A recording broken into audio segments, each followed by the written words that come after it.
Today we're taking a look at the metaphorical backrooms of Oblivion.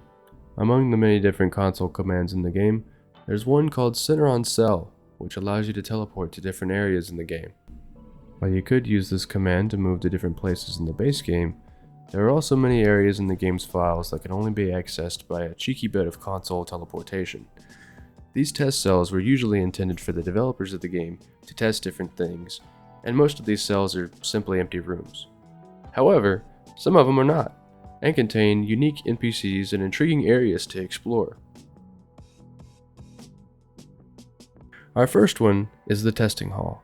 As you can see, there are quite a few doors, but don't get too excited, a lot of them don't go anywhere. If there's one test cell you ever go to, it definitely should be this one.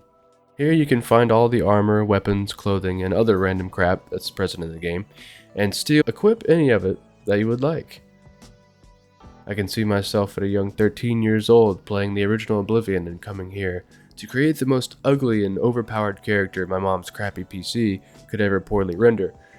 But aside from the tables full of pilferable items, there are a few other areas worth exploring in the testing hall, such as the Fighting Dojo, which features the very rare NPC I Walk Up and Down Stairs, who actually has some of the most interesting character development I've seen in a Bethesda game, as it appears that he believes we are in the Imperial Arena on the opposite team, and had in fact stopped walking up and down stairs once I entered his dojo.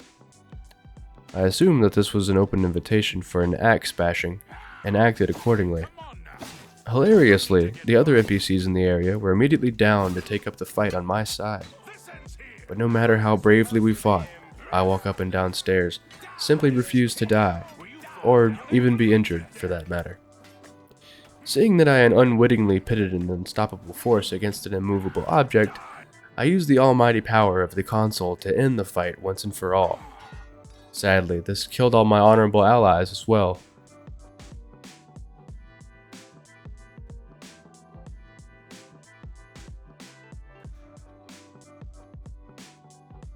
The next area I explored was titled simply Combat AI Warehouse, and consisted of a few NPCs all standing around, waiting for violence to be unleashed. Inigo Montoya, of course, simply couldn't be the first to go, so I made a swipe at Prince Humperdinck, who fell quickly, like a big sack of potatoes. Up next on the chopping block was Count Tyrone Rugen, an interesting name for a dark elf. The Count put up more of a fight, but with the assistance of Inigo Montoya, victory was easily achieved, and we beat the weapons off of the Count much like a big metal piñata. Feeling as though I had seen enough bloodshed, I left Inigo to stare at the wall for the next eternity, and went back to the main hall, and through another door to a quiet little hamlet called Hawkhaven. Here I was immediately confronted by Guard, who demanded I pay a fine for my recent bit of murder. Growing tired of senseless violence, I paid the fine. This teleported me approximately 25 feet away to the crime warehouse, which appeared to be Hawkhaven's poorly named equivalent of a prison. I found that the residents of Hawkhaven mostly are test NPCs who have no real dialogue.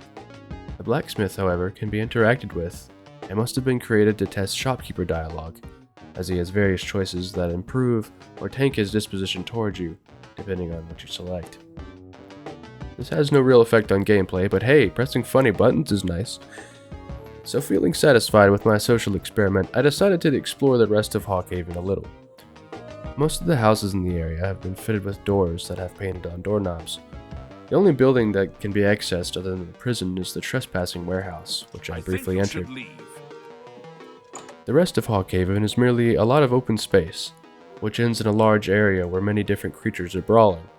This is the Creature Grove. I can only assume that this area was made to test how different creatures engage in combat. Regardless, my computer did not like this area, and told me so quite frankly. So with that, I moved on to the next cell. Test Todd Crazy.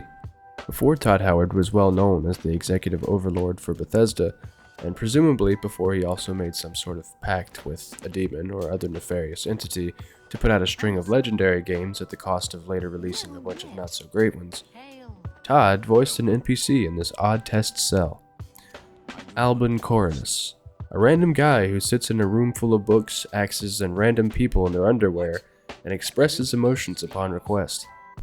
I didn't know what to make of the bizarre display that I had found there, as my computer struggled to render the physics of 522 copies exactly of digital trash that I guess Todd Howard had once found important. But somehow I knew that the backrooms of Oblivion possessed a unique charm to them. Perhaps a charm that only a certain overly verbose YouTuber could love, but a definite charm nonetheless.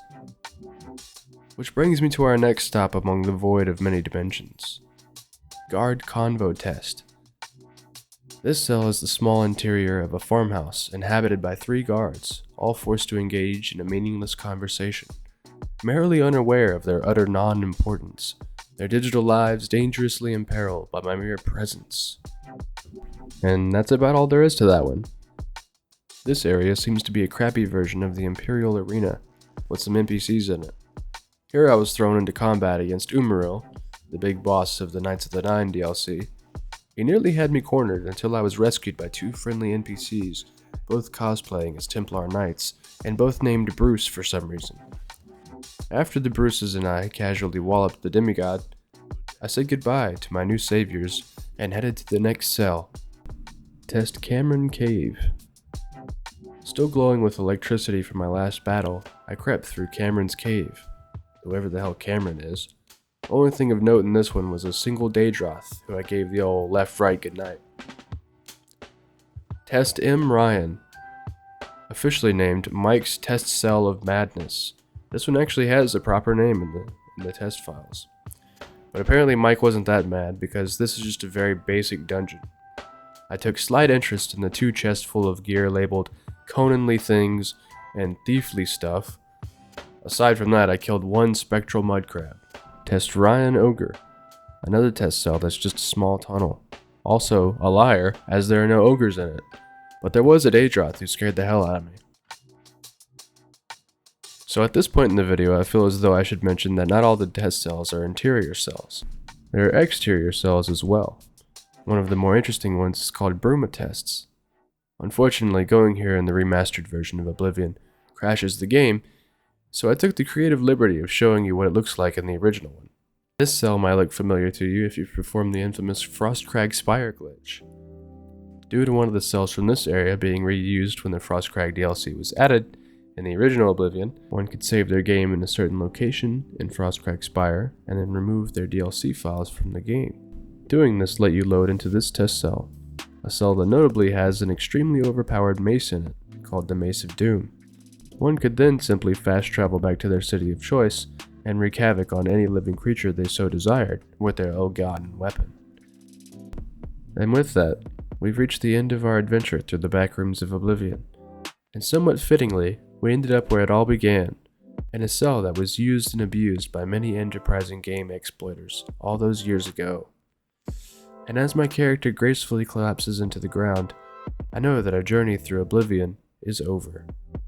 Thank you for watching, and as always, stay curious.